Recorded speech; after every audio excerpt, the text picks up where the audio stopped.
போனா இந்த ஜாதகர் வந்து 1/11/2026 வந்திருக்காரு. இப்போ வயசு 28 வயசு 2 மாதம் 4 நாள் ஆச்சு. புனர்பூசம் 3 மிதுன ராசிக்காரு. இந்த ராசிக்காருக்கு வந்து சனி வக்ரம். சனி வக்ரம்னா இவர் குடும்பத்தில் பிறந்தபோது ரொம்ப ஏழ்மையான குடும்பத்தில் பிறந்திருப்பார். பிறக்கும்போது ரொம்ப ஏழ்மையாக இருந்திருப்பார். இவர் வளர வளர கொஞ்சம் இவருடைய பொருளாதார வளர்ச்சி கொஞ்சம் கூட்டிகிட்டே வந்திருக்கும். 27 வயசில் இது 27 வயசுல வந்து 34 வயசுல டாப்னு அடிச்சு உட்காந்துருந்தார். உட்காந்தவுடனே இவருக்கு வந்து தொழிலில் வந்து நிறைய அடி விழுகும். இந்த 27 வயசு 34 வயசுக்குள்ள ஏகப்பட்ட தொழிலில் லாப நட்டங்கள்லாம் அணிஞ்சு வச்சுக்குவார். 34 வயசுக்கு மேலே அவர் டாப் வந்துடுவார். இந்த ஜாதகம் வந்து 34 வயசுக்கு மேலே வந்து மிகச்சிறப்பாக வளரும். மிகச்சிறப்பாக வந்து 58 59 வயசில் லைட்டாக அந்த ஒரு வருஷத்துக்கு கொஞ்சம் கஷ்டத்தை கொடுக்கும். மற்றபடி இந்த ஜாதகம் வந்து இவர் ஜாதகம் வீட்டில் வந்து குலதெய்வ பட்டு ஒருவர் ஒருத்தருப்பார். இல்லைன்னா காலில் ஒருத்தருக்கு பிரச்சனை இருக்கும். அப்படி இல்லை அப்படின்னா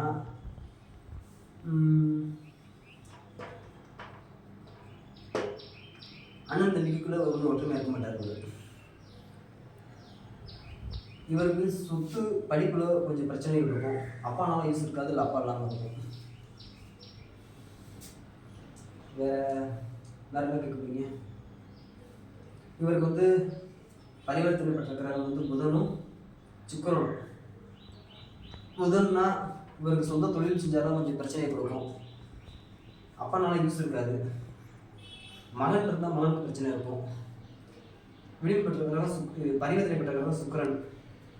சுக்கிரன்னா மனைவி. இவருக்கு வரப்போகிற மனைவி கொஞ்சம் பிரச்சனைக்குரிய மனைவியாக வரும்.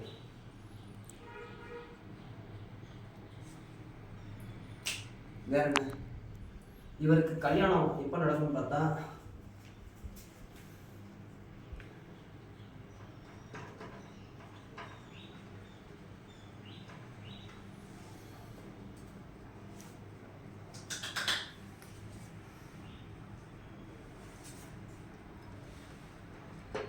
இப்போ வந்து கல்யாணத்துக்குரிய மாதங்கள் இருக்குது.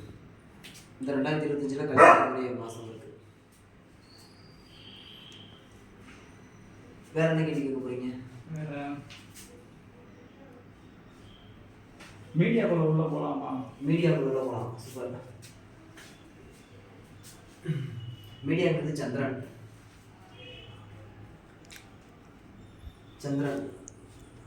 இவர் மீடியாக்குள்ள போனால் வெற்றி பெறுவார். வேற வேற அவ்வளோதான்.